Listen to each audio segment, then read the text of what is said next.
Bismillahirrahmanirrahim. Assalamualaikum warahmatullahi wabarakatuh. Alhamdulillahi rabbil alamin. Wassalatu wassalamu ala ashrafil anbiya'i wal mursalin. Sayyidina Muhammadin wa ala alihi wa sahbihi ajma'in. Subhanaka la ilma lana illa ma 'allamtana innaka antal alimul hakim. Qala rabbi shrah li sadri wa yassir li amri wahlul 'uqdatam min lisani yafqahu qawli. Allahumma yassir wa la tu'assir, Allahumma yassir wa la tu'assir, Allahumma yassir wa la tu'assir.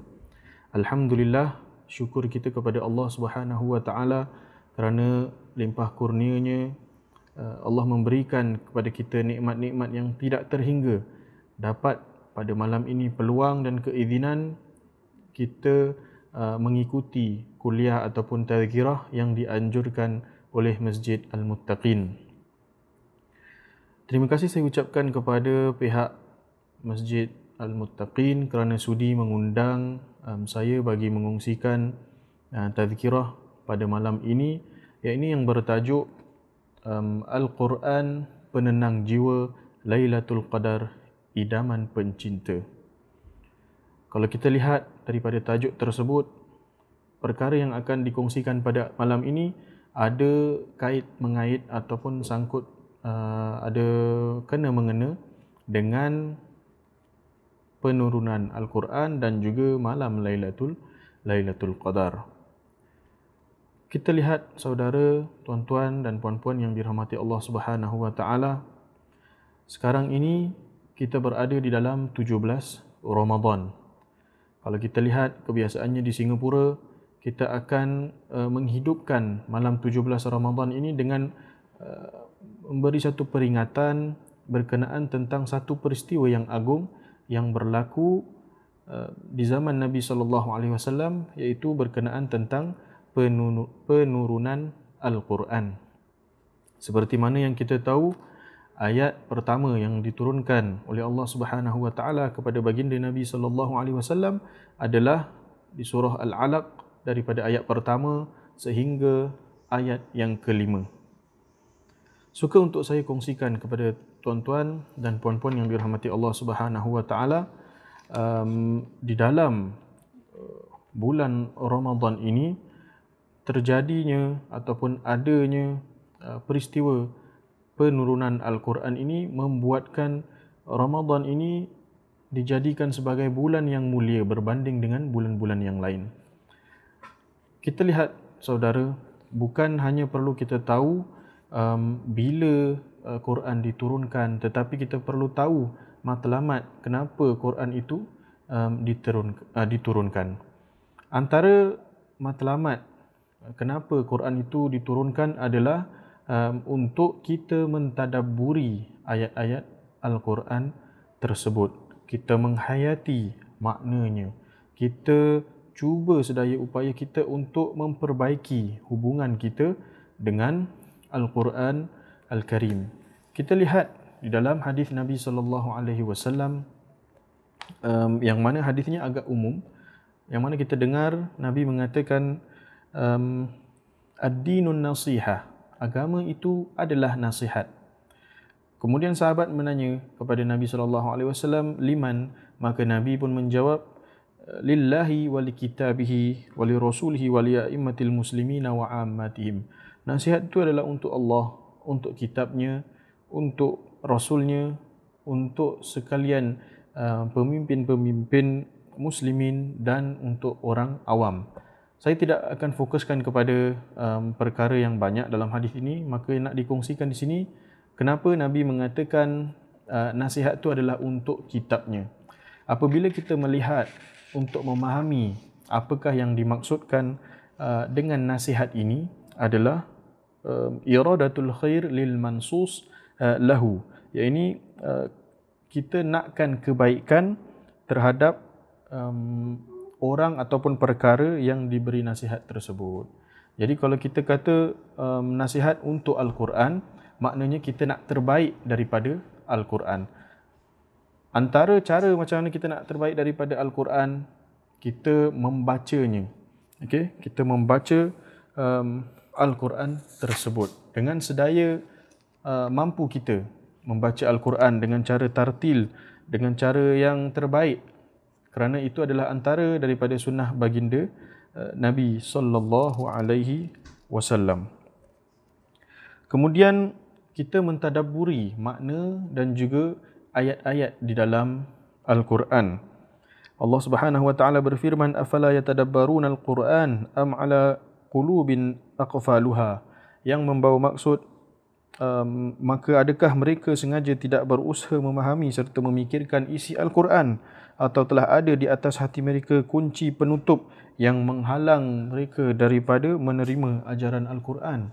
Jadi antara matlamat Al-Quran ini untuk kita menghayati, untuk kita membaca sebagai satu ibadah.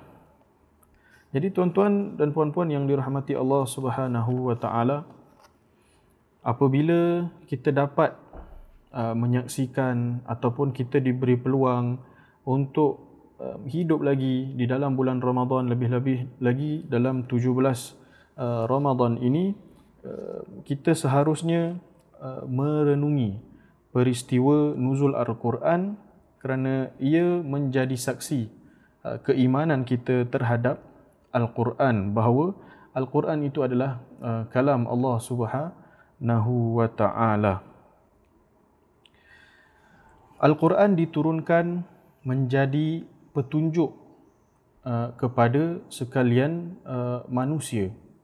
Kita lihat di dalam firman Allah Subhanahu wa taala di dalam surah Al-Baqarah, Allah Subhanahu wa taala berfirman, a'udzu billahi minasyaitonir rajim, syahrul ramadan alladzi unzila fihi al-Qur'an hudan lin-nasi wa bayyinatin minal huda wal furqan. Bulan Ramadan itu diturunkan Al-Quran sebagai satu petunjuk bagi umat manusia dan berisi keterangan-keterangan tentang petunjuk yang membezakan antara yang hak dan juga yang batil. Jadi Al-Quran juga diturunkan sebagai untuk menjadi pedoman kita, menjadi petunjuk kita. Kalau kita ada permasalahan dan sebagainya, kita merujuk kepada Al-Quran sebagai panduan kita dan juga sunnah baginda Nabi sallallahu alaihi wasallam. Sekiranya kita lihat sebelum turunnya Al-Quran, keadaan Arab Jahiliyah pada ketika itu daripada segi keagamaan, bagaimana mereka mempersembahkan diri mereka kepada tuhan-tuhan seperti berhala-berhala dan sebagainya. Kemudian daripada segi akhlak-akhlak mereka, bagaimana mereka bermuamalah di antara satu dengan yang lain. Perkara tersebut itu semua dapat diluruskan, dapat dibetulkan dengan datangnya Al-Quran, dengan datangnya agama Islam.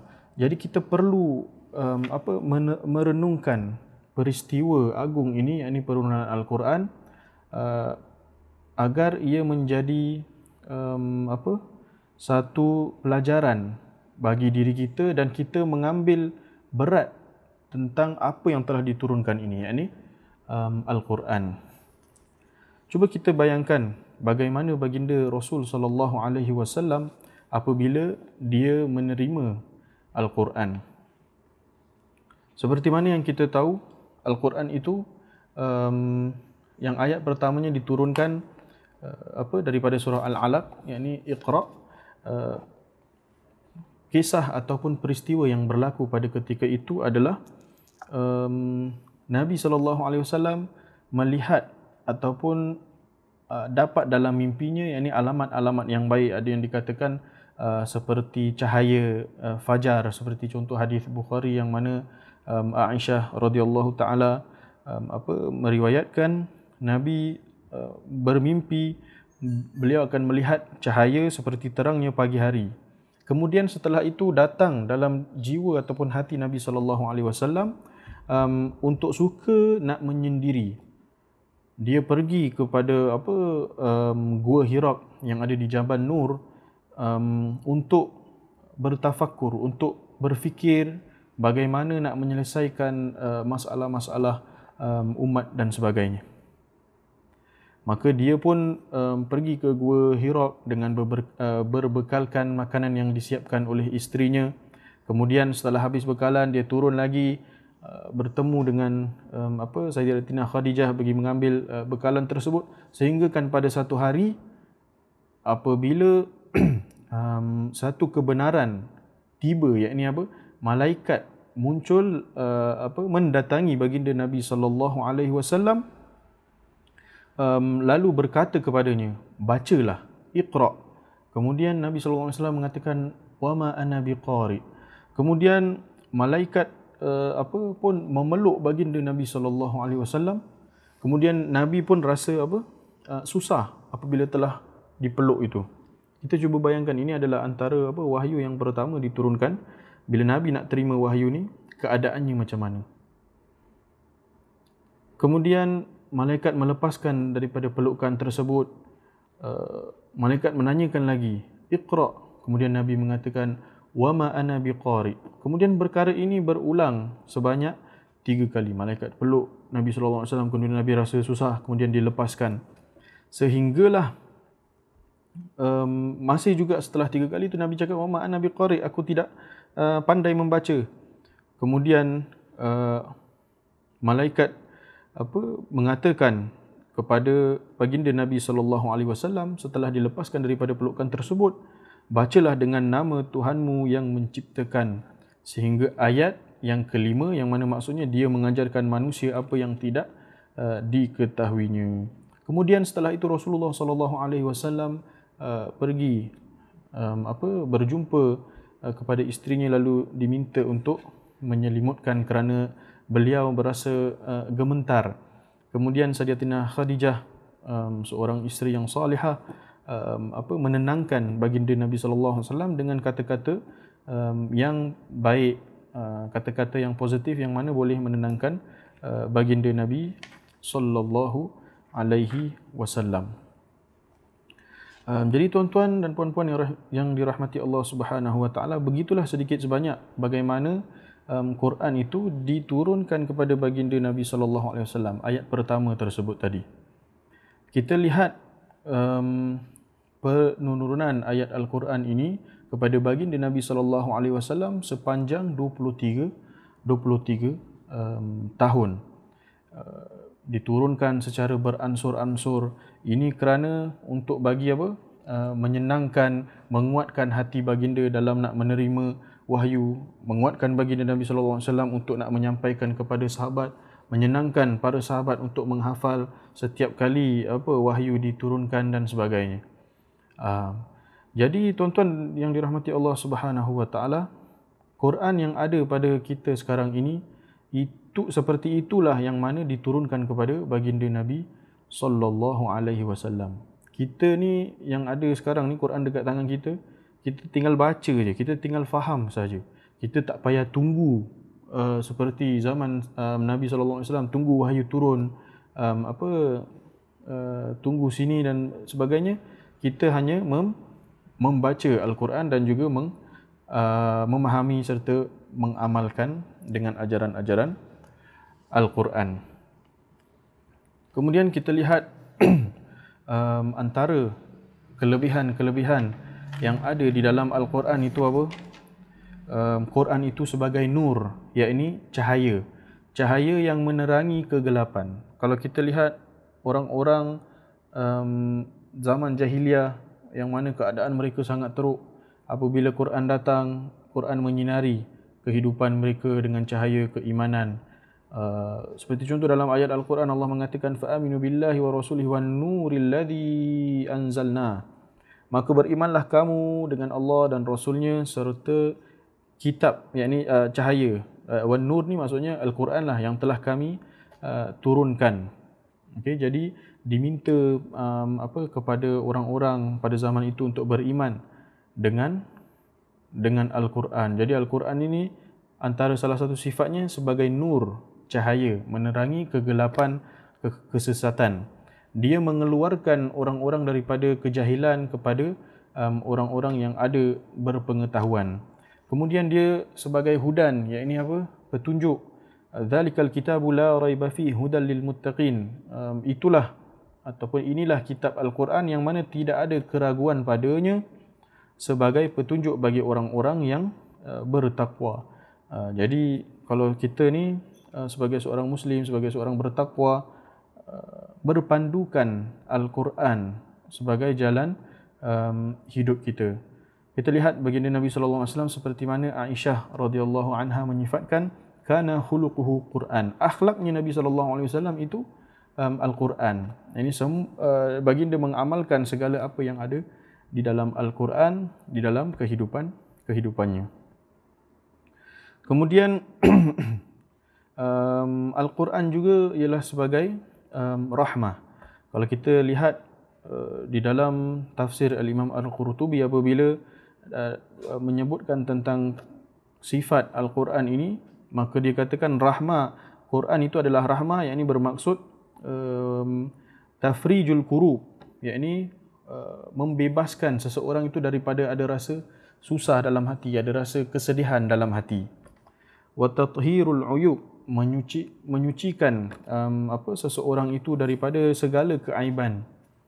Dan takfirudz dzunub.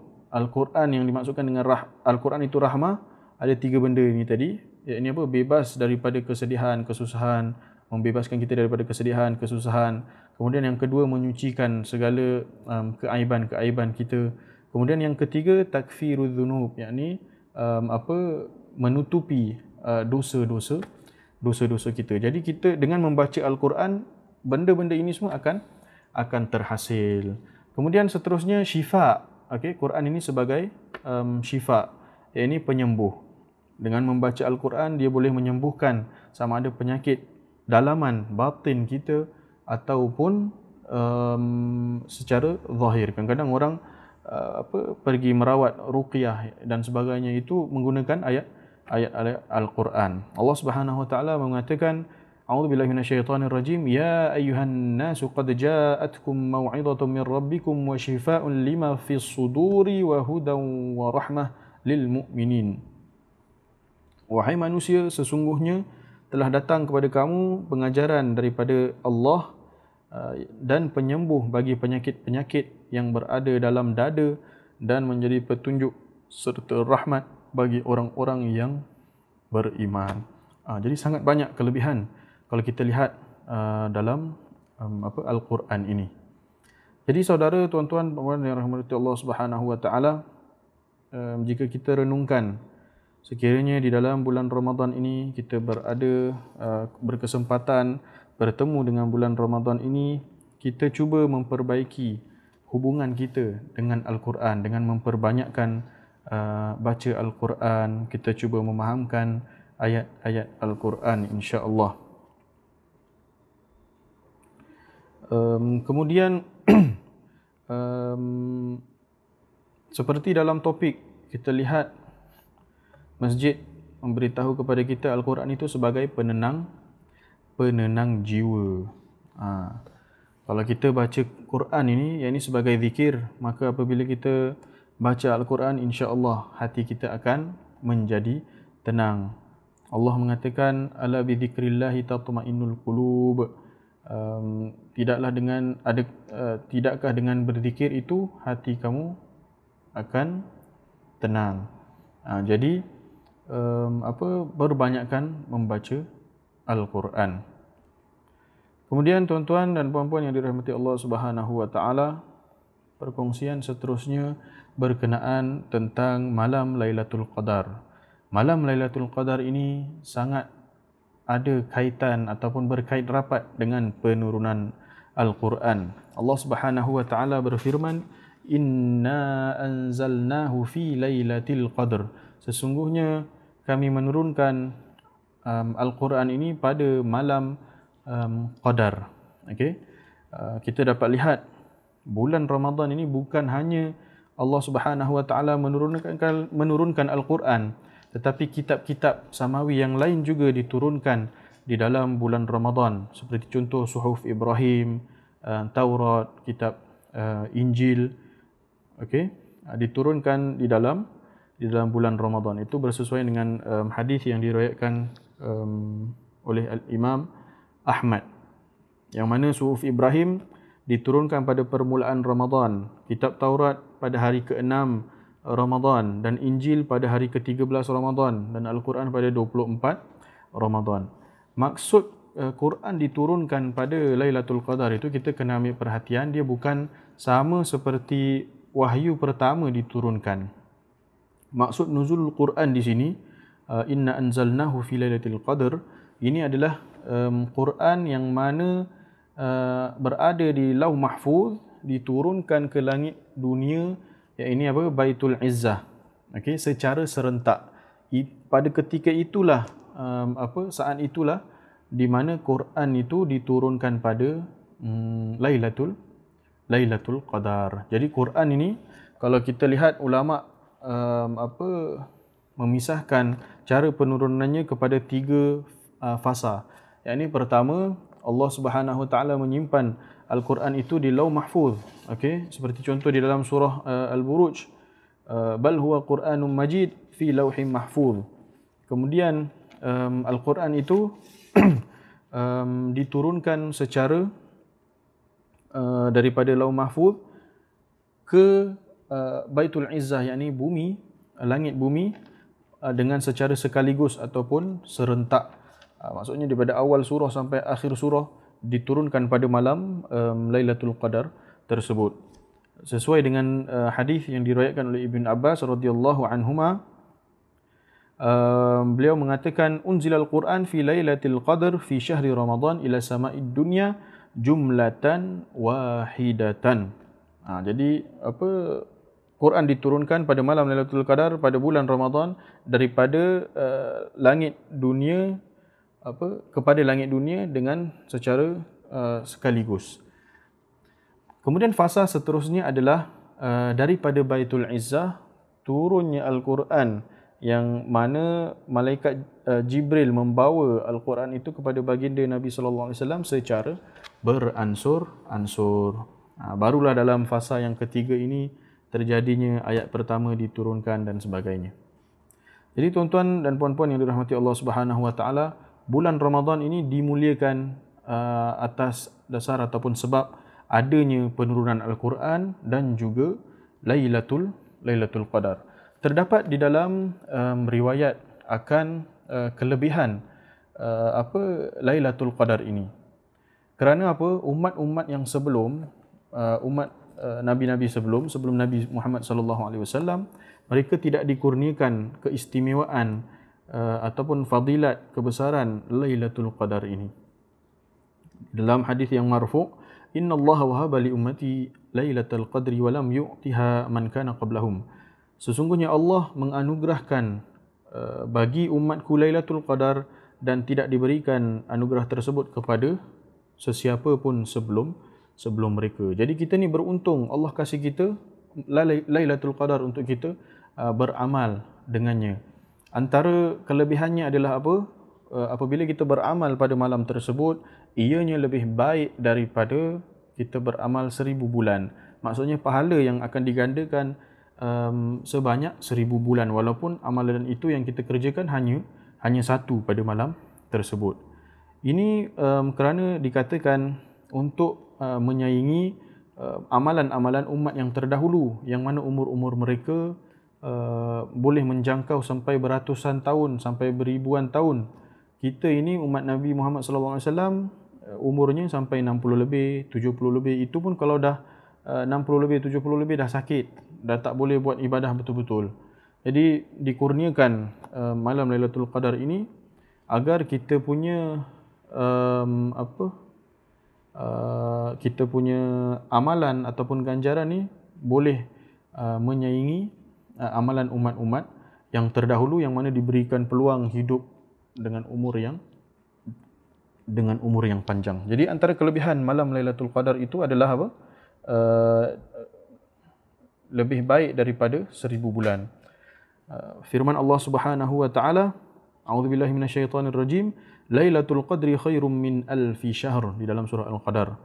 Malam Al-Qadar itu lebih baik daripada 1000 bulan. Jadi rugi kalau kita ni tak mengejar ataupun tak nak berebut-rebut untuk amalkan di dalam Lailatul Qadar ini.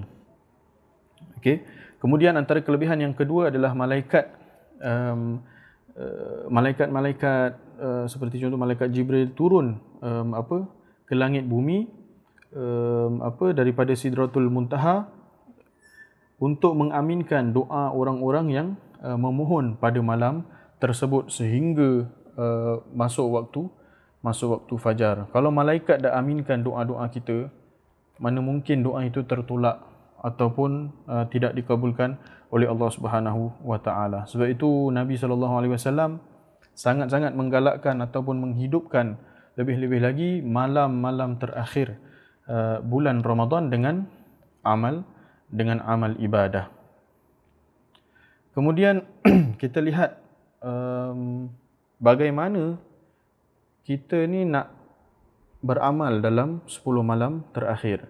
Kita lihat contoh baginda Nabi sallallahu alaihi wasallam. Yang pertama, kana Rasul sallallahu alaihi wasallam yajtahidu fil ashril awakhir ma la yajtahidu fi ghairihi. Hadis riwayat Muslim. Adalah Rasulullah sallallahu alaihi wasallam bersungguh-sungguh dalam melakukan ibadahnya pada 10 malam yang terakhir ataupun 10 yang terakhir daripada bulan Ramadan, melebihi ibadah baginda Nabi sallallahu alaihi wasallam pada hari-hari yang lain. Kalau seperti contoh sebelum-sebelum ini kita punya ibadah macam okey-okey, pada 10 malam terakhir Ramadan kita cuba sedaya upaya sesemangat mungkin untuk menghidupkan malam tersebut dengan amal ibadah, kerana itu adalah cara ataupun bagaimana Nabi sallallahu alaihi wasallam menghidupkan malam-malam terakhir beliau di dalam bulan Ramadan. Okey, jadi kita bermujahadah, berusaha sedaya mampu untuk beribadah pada 10 malam terakhir di dalam bulan Ramadan. Kemudian antara amalan baginda Nabi sallallahu alaihi wasallam pada akhir Ramadan itu adalah ada 3 ni. Yakni kana Nabi sallallahu alaihi wasallam idza dakhala al-ashru shadda mi'zarahu wa ahya lailahu wa aiqadha ahlahu. Maksudnya yang pertama, apabila masuknya 10 terakhir bulan Ramadan, baginda akan menguatkan ikatan kainnya ataupun ikatan di pinggangnya. Ini sebagai satu gambaran bahawa Nabi sallallahu alaihi wasallam bersungguh-sungguh dalam nak melakukan ibadah. Dan juga dikatakan oleh ulama, baginda menjauhkan diri daripada bergaul dengan isteri-isteri. Maksudnya ada hubungan dengan isteri-isteri pada 10 malam terakhir kerana untuk memfokuskan diri dalam beramal ibadah kepada Allah Subhanahu wa taala. Kemudian yang ketiga, iaitu mengkejut ataupun membangunkan ahli keluarga untuk sama-sama melakukan ibadah sepanjang 10 malam yang terakhir. Jadi kalau kita mungkin ma'zurah ataupun wanita yang ma'zurah seperti contoh, kita boleh tolong ahli keluarga kita, mengejutkan mereka untuk bangun solat malam dan sebagainya.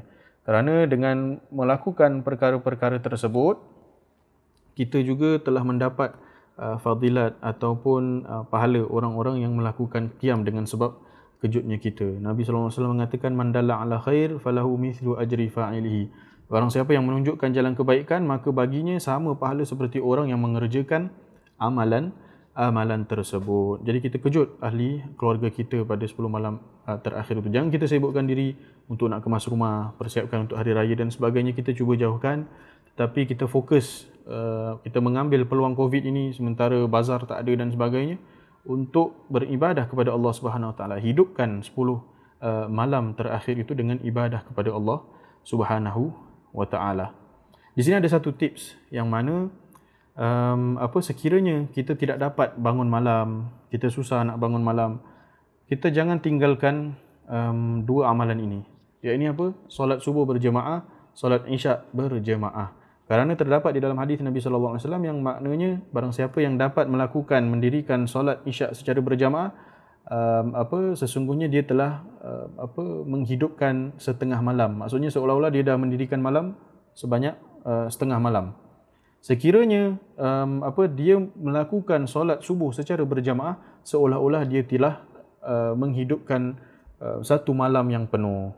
Jadi kalau kita rasa kita tak mampu nak bangun, kita cuba untuk solat isyak secara berjamaah dan juga solat subuh secara jemaah. InsyaAllah kita akan dapat pahala qiyamul lail ataupun ganjaran Lailatul Qadar pada 10 malam terakhir tersebut. Ini sesuai dengan pendapat Al-Imam Asy-Syafi'i. Dia mengatakan sesiapa yang menghadirkan ataupun menghadiri solat Isyak dan solat subuh secara berjamaah pada Lailatul Qadar, maka dia telah mendapatkan ganjaran darinya, yakni beribadah pada malam Lailatul Qadar. Nabi SAW bersabda, man qama Lailatul Qadri imanan wa ihtisaban ghufira lahu ma taqaddama min dhanbih. Barang siapa yang menghidupkan malam Lailatul Qadar dengan penuh keimanan, yakni penuh keyakinan akan ganjaran, akan kelebihan dan sebagainya, dan juga ihtisaban, yakni beribadah ikhlas, penuh keikhlasan, dengan rasa penuh pengharapan ganjaran daripada Allah Subhanahu wa taala. Apa ganjarannya? Ghufira lahu ma taqaddama min dhanbi. Dosa-dosanya yang lalu akan diampunkan oleh Allah Subhanahu wa taala. Jadi bulan Ramadan, bulan maghfirah, kita merebutkan peluang, kita rebut peluang yang dibentangkan, yang diberikan kepada Allah Subhanahu wa taala kepada kita, untuk kita beristighfar, menyucikan diri kita daripada segala dosa-dosa yang telah lalu. Kemudian ingin saya kongsikan beberapa amalan yang mungkin boleh kita lakukan dan juga kita lebihkan amalan-amalan ini, terkhususnya pada akhir-akhir Ramadan. Antaranya adalah kita rajinkan diri untuk berzikir kepada Allah Subhanahu wa taala. Kalau kita tengah tidak buat apa-apa, kita tengah kemas rumah dan sebagainya, kita menyebut zikir astaghfirullah, astaghfirullah, alhamdulillah, subhanallah, subhanallah, alhamdulillah, wala ilaha illallah, wallahu akbar. Kita sebut zikir-zikir yang baik sepanjang malam 10 malam terakhir dan juga hari-harinya. Tadi berzikir.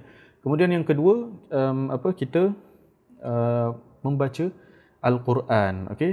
Jadi apabila kita membaca Al-Quran ini, kita cubalah untuk kalau boleh dalam 10 malam terakhir kita cuba nak khatam. Tetapi kalau tak boleh, kita bacalah surah-surah seperti contoh surah Ikhlas, yang mana Nabi sallallahu alaihi wasallam dia ta'dilu thuluthul Quran. Ta'dilu thuluthul Quran. Maksudnya pahalanya itu menyamai seperti membaca 1/3 Quran. Jadi kalau kita membaca surah Al-Ikhlas sebanyak 3 kali di dalam malam Lailatul Qadar seperti contoh, seolah-olah kita dah mengkhatamkan Al-Quran. Okay, jadi baca banyak-banyak surah Al-Ikhlas. Okey, itu antara caranya lah untuk kita memperbanyakkan baca Al-Quran. Kita baca apa-apa saja yang kita rasa mudah untuk kita baca pada 10 malam yang terakhir. Kemudian yang ketiga, jangan lupa untuk kita teruskan amal ibadah biasa kita, yakni solat tarawih bersama ahli keluarga, kita qiyamul lail, solat tahajud, solat witir dan sebagainya. Kemudian yang keempat, kita memberi makan kepada orang, yakni kita belanja. Kalau kita tengok sekarang, kita boleh orderkan makanan, nanti dia deliver sampai terus kat rumah orang tersebut. Jadi kita taftirus shaim, yakni kita memberi makan kepada orang-orang yang nak berbuka puasa. Insya-Allah kita akan dapat juga pahala seperti orang yang berpuasa tersebut. Contoh macam kalau sekarang ni kita puasa untuk diri kita, pahala untuk seorang. Tapi kalau kita nak pahala puasa dalam satu hari, pahala puasa 2-3 orang, kita kasihlah makan kat 2-3 orang. Kalau kita nampak peluang boleh kasih dekat banyak orang, kita kasih kat banyak orang. Kita cuba bayangkan, kalau dalam satu hari itu kita kasih makan dekat 30 orang, kena pula Lailatul Qadar, seolah-olah kita memberi makan kepada 30 orang dalam masa satu hari sepanjang 1000 bulan. Seolah-olah kita beribadah ni back to back. Okey? Sepanjang 1000 bulan, yang ini bersamaan 83 tahun 4 bulan. Tak ada orang yang mampu nak melakukan amalan back to back 83 tahun. Kita dianugerahkan oleh Allah Lailatul Qadar ini untuk kita mengamalkan, untuk kita rebut peluang ini agar kita meraih ganjaran ataupun kelebihan-kelebihan tersebut. Jadi setelah taftirus shaim, ada amalan yang ni iktikaf, tapi sekarang memandangkan masjid-masjid dah tutup, kita tak bolehlah nak melakukan iktikaf itu. Yang terakhir adalah kita melakukan sedekah. Okey, kita keluarkan sebahagian daripada kelebihan kita yang ada daripada segi duit, kita sedekah kepada orang-orang yang susah, kita beri bantuan bagi orang yang memerlukan, kita keluarkan zakat, jangan lupa. Okey, kita keluarkan sedekah. Kemudian kita teruslah melakukan amalan-amalan sunnah sepanjang 10 malam yang terakhir, sesuai dengan hadis tadi yang saya kongsikan, yang mana Rasulullah sallallahu alaihi wasallam apabila tiba 10 malam terakhir, dia punya semangat, dia punya bersungguh-sungguh dalam nak ibadah kepada Allah Subhanahu wa taala lain daripada hari-hari yang lain. Jadi kita pun cuba untuk menjadi seperti itu. Kalau sebelum ini kita tak pernah keluarkan sedekah, pada 10 malam terakhir kita banyak keluarkan sedekah. Kalau kita dah banyak keluarkan sedekah, kita sedekah lebih banyak pada pada 10 malam yang terakhir tersebut. Kerana kalau kita lihat orang-orang alim, orang para salihin dan sebagainya, mereka sangat nanti-nantikan 10 malam yang terakhir ini kerana nakkan Lailatul Qadar ini. Mereka cintakan untuk nak mendapat dan meraih ganjaran daripada 10 malam yang terakhir ini. Kemudian kalau ditanya, Ustaz, bila Lailatul Qadar ni sebenarnya? Kalau tanya saya tak nak cakap apa-apa.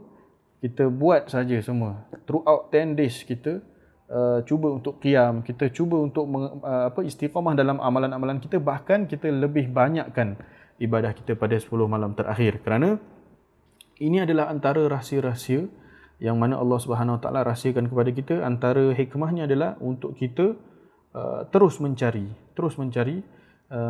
Lailatul Qadar ini.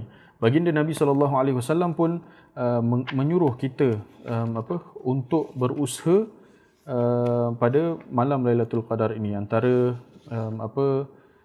dalil ataupun hadis, baginda mengatakan taharrau Lailatul Qadri fil ashril awakhir. Berusahalah bersungguh-sungguh untuk mencari Lailatul Qadar pada malam 10 terakhir. Kalau kita ni cintakan ganjaran ataupun kebaikan-kebaikan, kita buatlah amalan-amalan yang banyak pada 10 malam yang terakhir tersebut. Insya-Allah segala apa yang kita kerjakan, segala apa yang kita usahakan, insya-Allah lah Allah akan mengurniakan kepada kita Lailatul Qadar tersebut, insya-Allah. Jadi lupa saya nak kongsi yang ni. Tadi kan saya ada kata ada salah satu antaranya amalan berzikir kan, dalam 10 malam terakhir, memperbanyakkan doa, zikir, mengucapkan Allahumma innaka afuun tuhibbul afwa fa'fu anna. Banyakkan baca ini, yang bermaksud, ya Allah, sesungguhnya Engkau Maha Pengampun ya Allah, dan Engkau suka mengampunkan ya Allah, maka ampunilah kami. Kita banyakkan doa ni. Allahumma innaka afuun tuhibbul afwa fa'fu anna. Allahumma innaka afuun tuhibbul afwa fa'fu anna. Allahumma innaka afuun tuhibbul afwa fa'fu anna ya Karim. Kita baca banyak-banyak doa ini. Semoga kita keluar daripada bulan Ramadan, Allah mengampunkan dan menyucikan diri kita daripada segala macam dosa, insya-Allah. Semoga kita juga berdoa kepada Allah agar Allah menerima segala amal ibadah kita, seperti puasa kita, sedekah kita, solat kita dan sebagainya. Saya rasa cukuplah setakat itu untuk kali ini. Semoga apa yang disampaikan manfaat, insya-Allah. Teruslah kita berusaha dalam malam-malam baki Ramadan ini, dan tingkatkan usaha kita dalam beramal ibadah kepada Allah Subhanahu Wa Taala, khususnya pada 10 malam yang terakhir. Semoga segala amal baik kita dan usaha kita diterima oleh Allah Subhanahu Wa Taala, segala hajat kita diperkenankan oleh Allah Subhanahu Wa Taala. Yang berada dalam kesempitan, Allah lapangkan.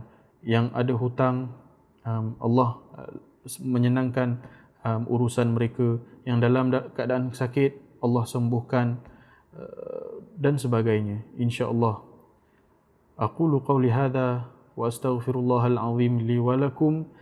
Terima kasih atas perhatian, terima kasih atas pendengaran bagi tazkirah pada kali ini. Semoga ianya bermanfaat.